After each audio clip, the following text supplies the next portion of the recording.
Bismillah ar-Rahman ar-Rahim. Assalamu alaikum wa rahmatullahi wa barakatuh. As we welcome you back in conversation with myself, Inayet Wadee, on this Wednesday evening. And our focus now is shifting to Tunisia. And many of you will recall the interview we had with the daughter of Sheikh Rached Ghannouchi, Yusrah Ghannouchi, while she was in South Africa, where we discussed, amongst others, many issues surrounding Tunisia, its history, riddled with dictatorship, corruption, the exploitation of the democracy, and also at the same time understanding who Sheikh Rached Ghannouchi really is as a personality, someone who wanted to make a difference and offer a political landscape with a difference for the people of Tunisia. And just a few minutes ago, I had a look at my phone, and Yusrah Ghannouchi sent me a note that was written by the lawyer Mukhtar Al Jamai, who said, Ghannouchi means towering in dignity, unbowed and unshaken. We never once visited him except that he was in the finest of states, clad in an elegant blue suit and polished black shoes. He would carry a flower freshly picked from the prison garden and place it gently in his left breast pocket.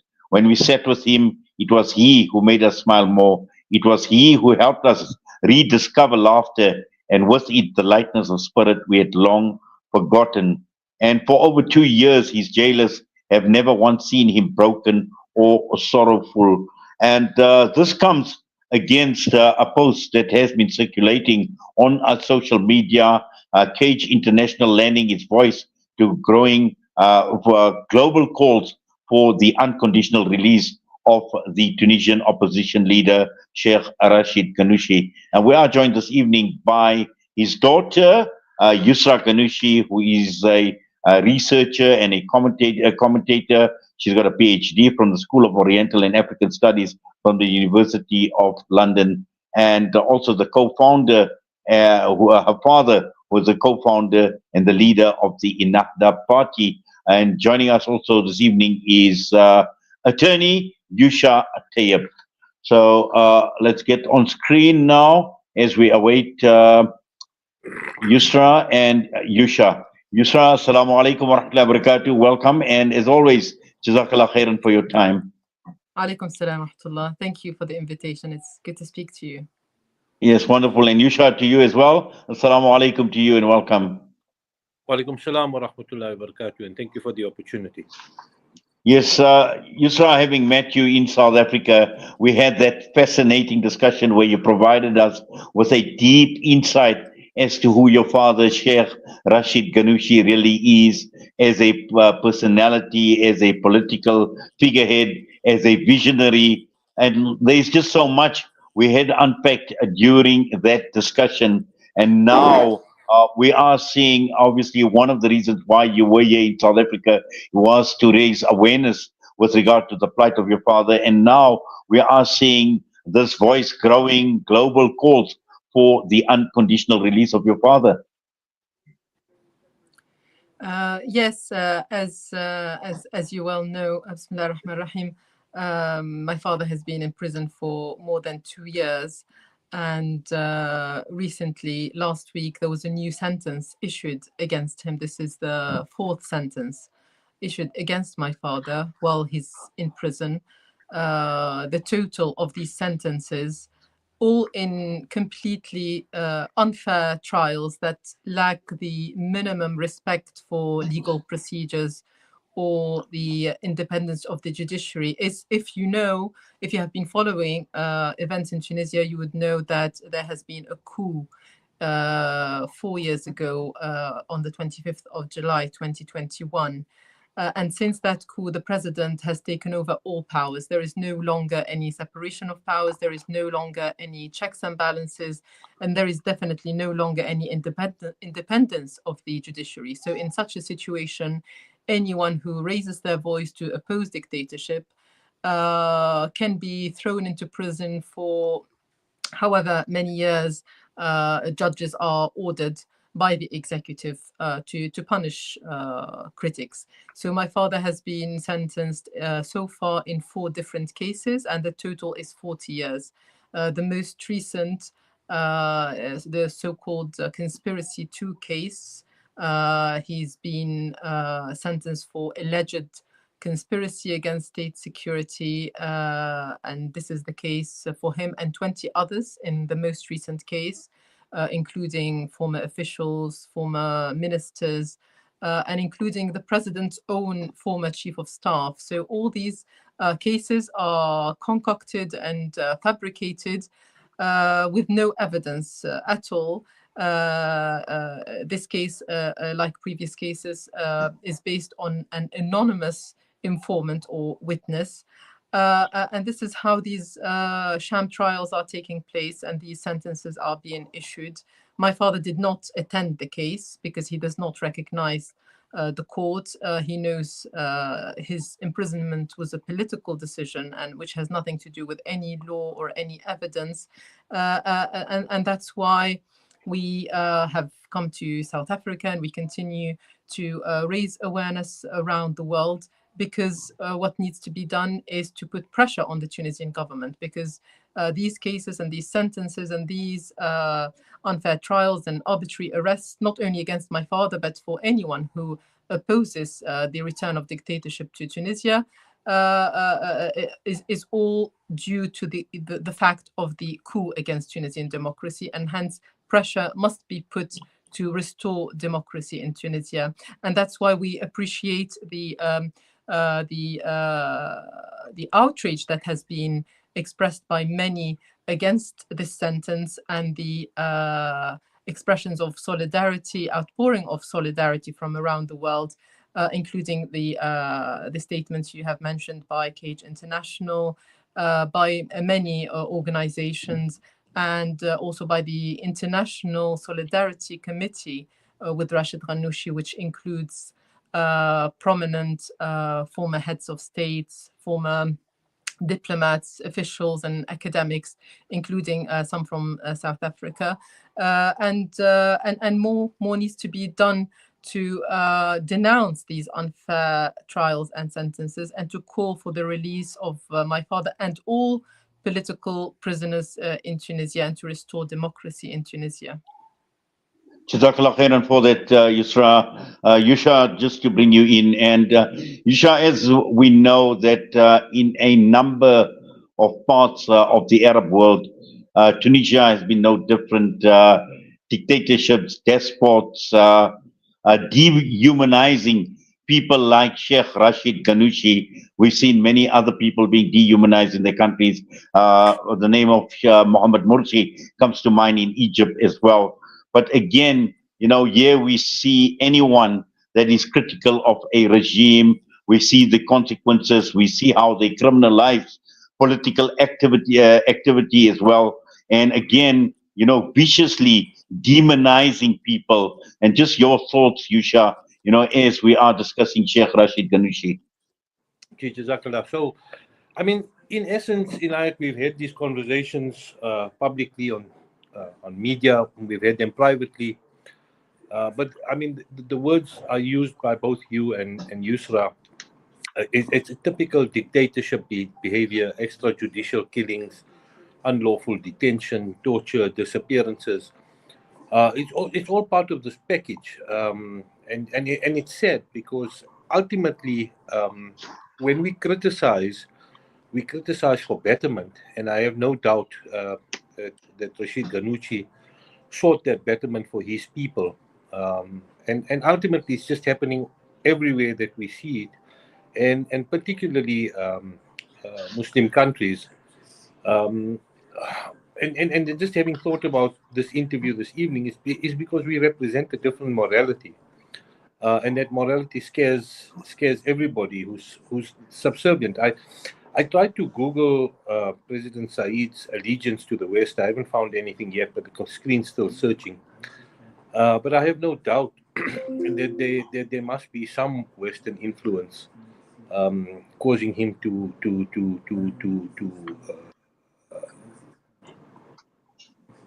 oppress his own people, because they know what the future of Islam is and what it can achieve. And I have no doubt that Rashid was hopefully trying to achieve that. Yes, Jazakallah for that, Yousha. And perhaps, I will ask Yusra to actually comment, because I think, Yusra, you and I have had that discussion in terms of the President Said. And again, we spoke about the French, we spoke about the colonial legacy and its influence in Tunisia over its leadership. And again, we see that silence on the part of the former colonial power in terms of human rights violations in the country. And perhaps, you can answer Yusha's question just to understand who President Said really is and, where does he stand ideologically? Absolutely, it's completely shocking and disappointing to see how Tunisia had come so far after the revolution in establishing a democracy that establishes equality, respect for human rights, separation of powers, independence of the judiciary, etc. And at the time, that was celebrated by the world, and Tunisia was granted the Nobel Prize in 2014. And we thought, the page had been turned after the revolution, because before the revolution, systematic violations were taking place under a previous dictator, under Ben Ali, and my father at the time, and thousands of others were political prisoners before the revolution. And at that time, Tunisia was held up as a model, as a model for a developing economy, was being praised. Ben Ali was invited to speak around the world in various Western democracies, and there was an agreement between Tunisia and the EU, which was supposed to have an article about respect for human rights, which was completely ignored. And in fact, even at towards the end of the days of Ben Ali before the revolution, as people were protesting in the streets, and Ben Ali was repressing and killing protesters, there was an offer from France to give him further support to keep him in place. After the revolution, we saw some beginnings of a new attitude to respect the will of the people, to accept that there can be democracy in our region of the world. However, after the coup of 2021 by Qais Said, who had presented himself as a revolutionary candidate and was in fact in the second round of the presidential elections in 2019, was supported by Ennahda. When he did his coup against democracy in July 2021 by suspending Parliament, and my father was Speaker of Parliament at the time, by dismissing the government, dissolving all the constitutional bodies. We found that there was silence. There was some expressions of concern from the US, from Europe, but it did not go beyond that. In fact, what we have seen is that Qais Said, despite his lack of legitimacy, in the recent elections, there was a turnout of 11%. In the legislative elections, and he had changed the electoral body, so it was no longer independent. He had changed all the rules. He had excluded all candidates. Still, he was accepted and celebrated. And in fact, in Europe, particularly from Italy, from France, there is he has been invited. He has been legitimized, all on the basis of acting as a coast guard. So there is no concern about human rights violations. There is no concern about the destruction of this new democracy that could have been a model for the region. The only interest from Europe we see is about the issue of migration. So Qais Said is being given funds and agreements and legitimization, as long as he can keep migrants coming from around the world, from sub-Saharan Africa, from other conflict regions, and trying to reach Europe. So it is completely disappointing to see that these values don't seem to mean anything. Democracy, human rights, etc. And any dictator can violate them at will, as long as he can serve certain interests. Yes, Yusra. Yousha, I think you know what is important also to understand is the relationship that these dictators and these despots have with their former colonial masters. And that relationship, from what Yusra describes, is strong as ever. And I recall when Yusra was here, under the banner of the dream of freedom being crushed in Tunisia.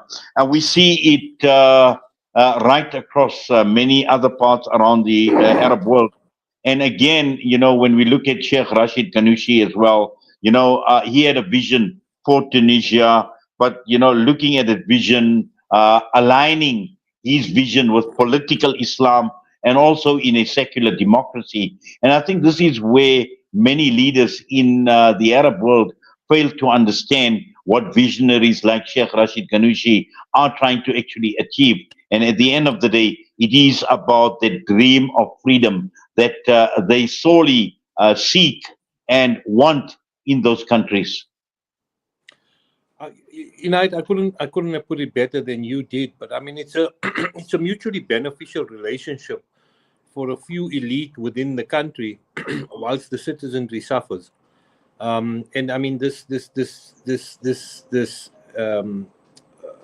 fact that Yusra presents about the French offering to suppress and continuing to assist to suppress popular opinion, and popular opinion being in the most likelihood an Islamic moral position, is a real threat to the West. And so they also need to keep their bastions within the country, so that post actual colonization, there's the neo-colonialism that we know exists.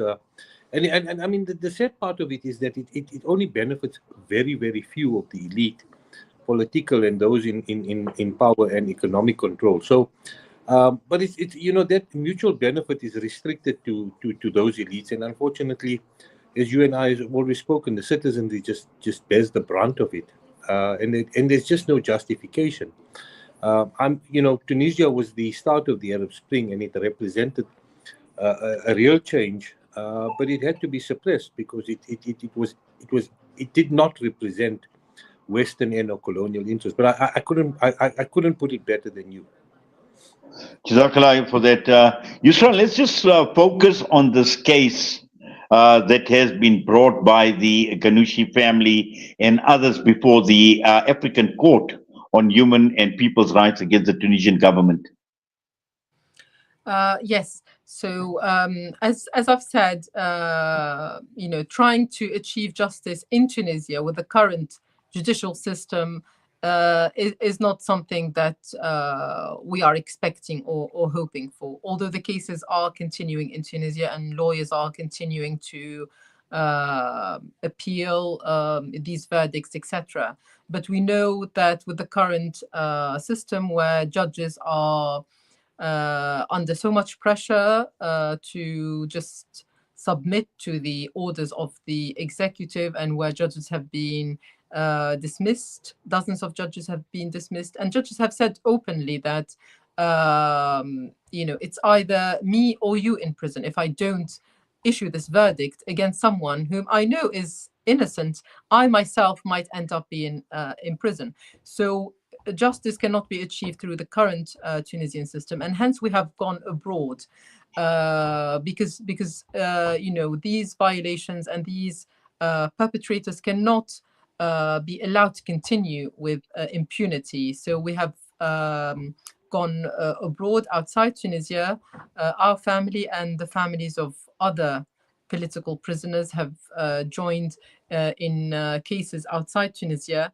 So we have brought a case to the African Court on Human Rights and People's Rights, of which Tunisia is a member, and hence the decisions of the court are binding on Tunisia. We submitted this case in May 23, so 2 years ago.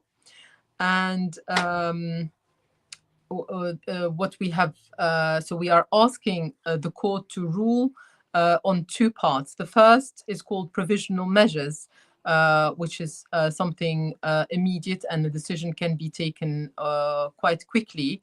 So the court, in fact, ruled in favor of the families already on the provisional measures. So that means that the court ordered Tunisia, after Tunisia was allowed to submit its own version of events and to defend itself, the court ruled that the defendants had to be allowed adequate access to lawyers and to their own doctors, and to be allowed access to the case files, because even that was not allowed for certain prisoners, and lawyers did not even know what the charges were. So the provisional measures, that part of the case has already been ruled on. There is another part, which is where the court can rule on the actual imprisonment of these defendants, and it can order Tunisia to release them. That has been going through different stages, where we submitted the case, then the court asked Tunisia to submit its own response, then we were asked to respond, and then Tunisia was asked to respond. So Tunisia seemed to be, cooperating to a certain extent, except that Tunisia 2 months ago has pulled out now of the court.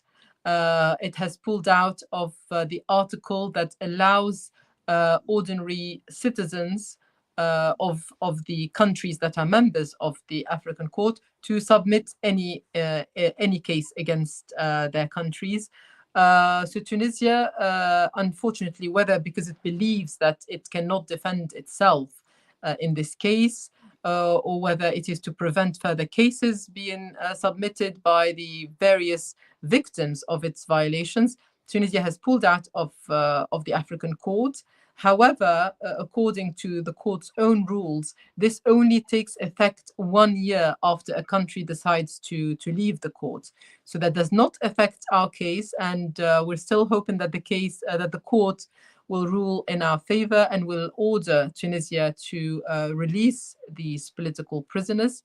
And even when it does so, it doesn't mean that Tunisia will do so, because if you may know, there is another case against Tunisia which was submitted a few months after the coup in 2021, where a Tunisian lawyer submitted a case to the African Court regarding the announcements that were made by Qais Said on the 25th of July 2021, the dissolution of the government and suspension of parliament, etc. And the court ruled that all these measures were unconstitutional and illegal, and ordered Tunisia to repeal all these measures. And these decisions are binding on Tunisia as a member of the court, but Tunisia did not comply. So again, we are going ahead with all these cases because we do not accept that these violations should continue with impunity. And pressure should continue on various fronts, even if Tunisia behaves like a pariah state and does not comply with all these courts that it willingly joined.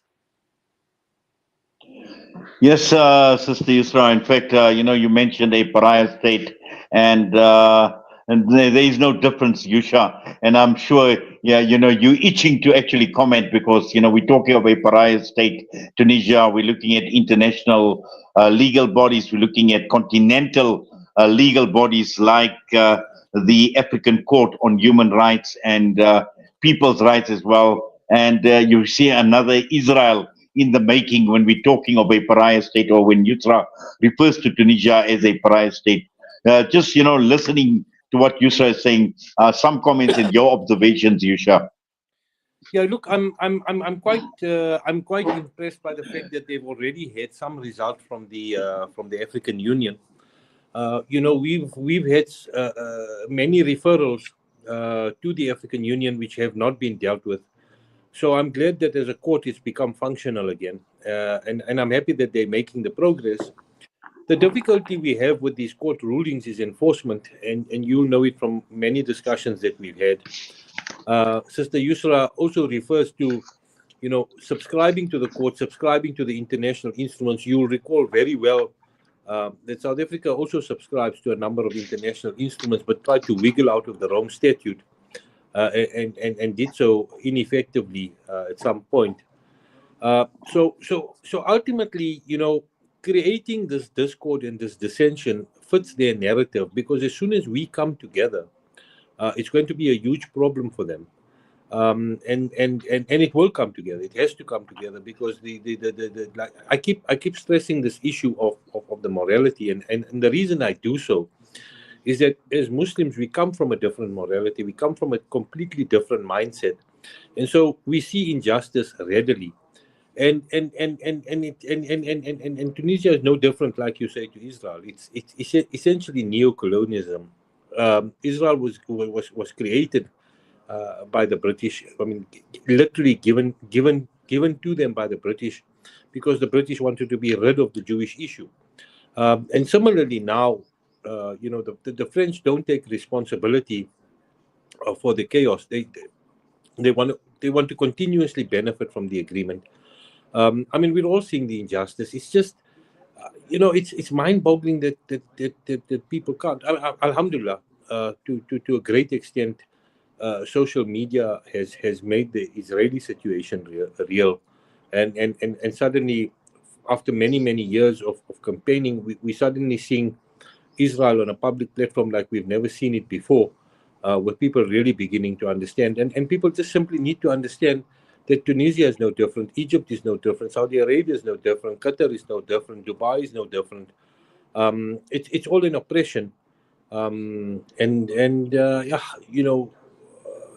as Muslims, we believe that there is an ultimate justice, and hopefully in our lifetimes we will see this justice on earth. I'm really encouraged by the fact that you saw me. I wasn't aware of the provisional measures, but again, Inayet, I mean, we've had these discussions. We've seen provisional measures from the ICJ. My difficulty is in the enforcement of it. I'm just struggling with this piece of paper that decrees justice, but the inability, complete failure to be able to execute it for the benefit of more than just the few elite. Yusra, in the absence of enforcement, as Yousha describes, I know, you will continue, the family will still continue, the global movement will continue, and this statement that Cage had actually put out again, urging the global community to actually rally behind this call made by the International Committee for Solidarity with your father, with Sheikh Rached Ghannouchi, demanding his release. Just how far are we in this call, and just how widespread is this message going out? Absolutely, we just have to continue, and I believe this is becoming wider and wider, and just as in the case of Palestine, we cannot just feel helpless and believe that there are powers that control things, and people are continuing to do what they can, protesting, boycotting, bringing Israel to justice. We cannot accept injustice as Muslims. We must do all we can.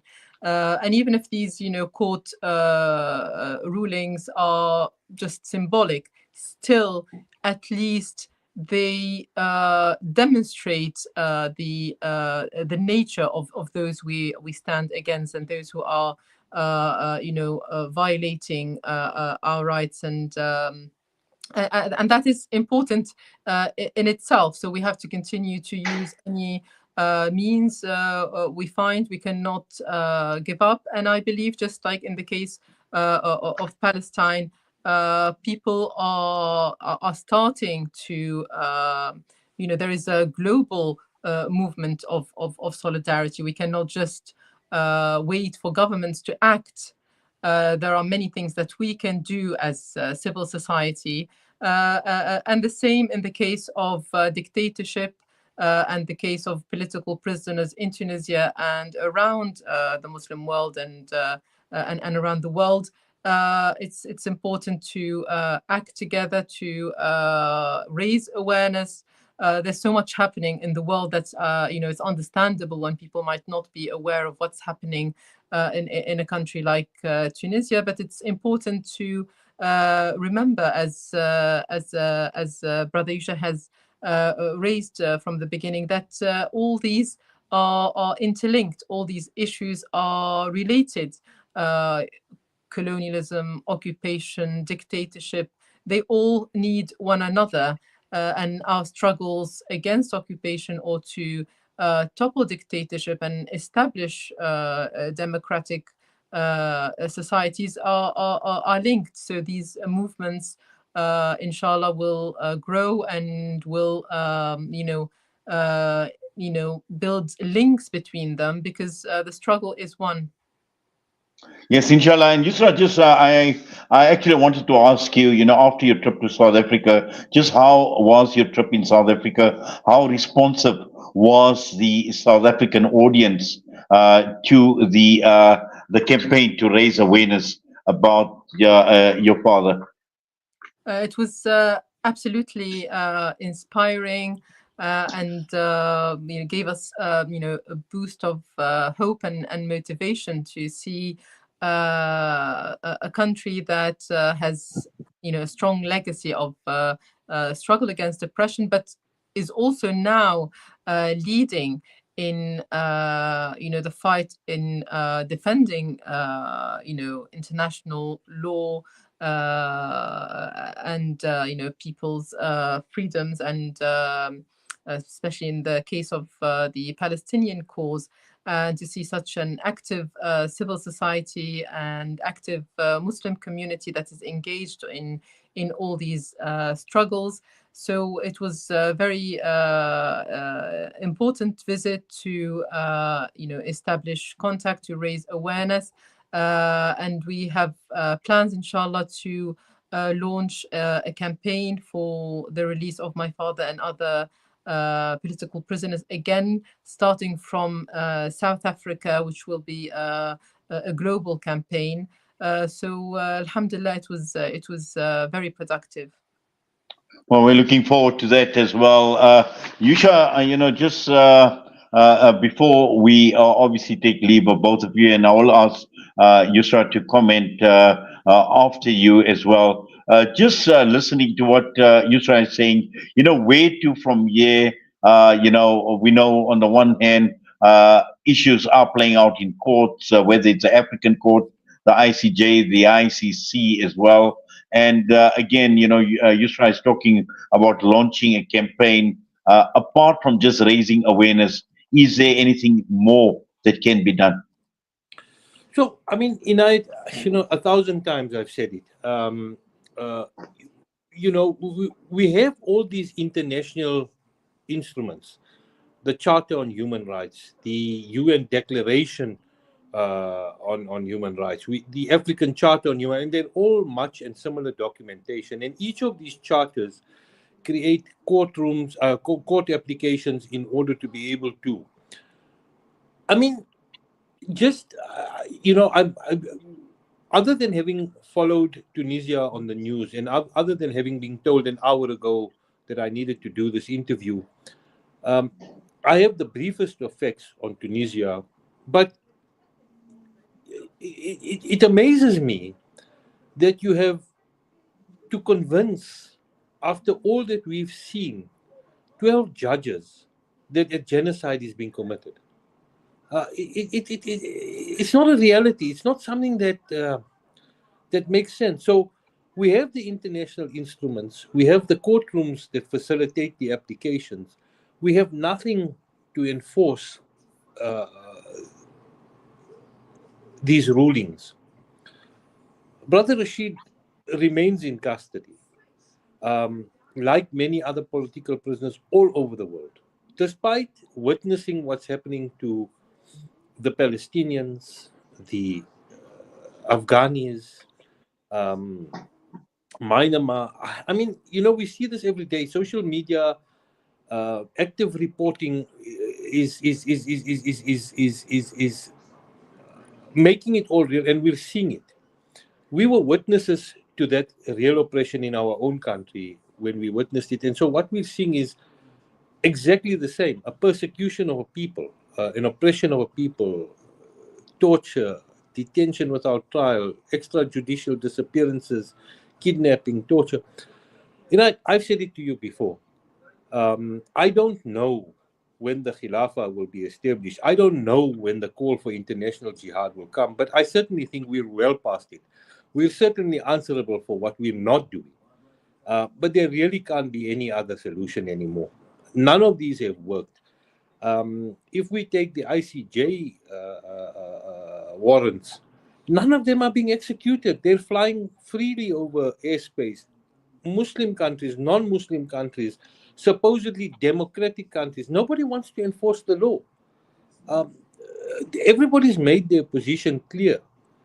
There just can't be any other solution. And I've said this to you before. The call for the jihad is already past us. Is already past us, Yes, shukran for that, Yousha. Yusra, just final thoughts from you.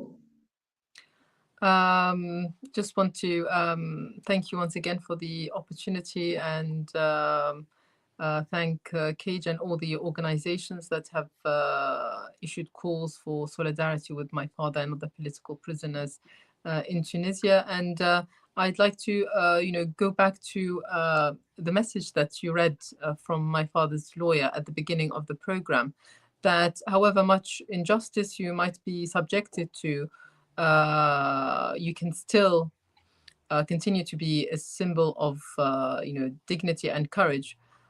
Just like the people of Gaza, they continue every day despite all that they are subjected to daily, and that is a reminder for all of us not to feel helpless, or that this is a lost cause, or that there is nothing that we can do. We have to do whatever we can. That is our duty as Muslims and human beings, and we must continue with trust in Allah.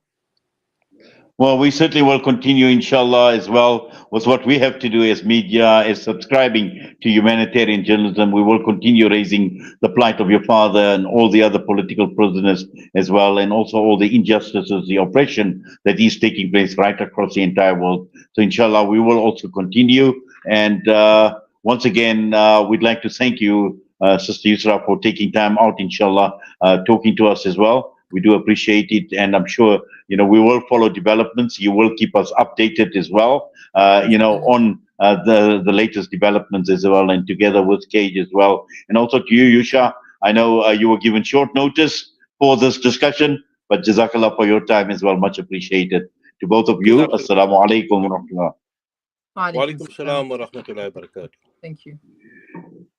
Yusrah Ghannouchi and Yusha Tayob with us this evening right here on Al-Salam Media. And this comes against the statement that was released by Cage International on Sheikh Rached Ghannouchi and also all other Tunisian political prisoners. And once again, baseless accusations that have been leveled against Sheikh Ghannouchi, the sham trials, the poor conditions in which they are being held, all of that must be condemned. And once again, the Caesar matter has gone to another institution, which is the African Court, this time around on human rights and people's rights as well. We trust and hope that at the end of the day, something happens and justice is, and more importantly, justice will be served. And with that, I'm going to be signing off. Once again, it's been an absolute pleasure being in the company of our listeners, our viewers on the various platforms, Salam Media. Until we meet again, for myself, Fi Amanillah, Assalamu alaikum wa rahmatullahi wa barakatuh.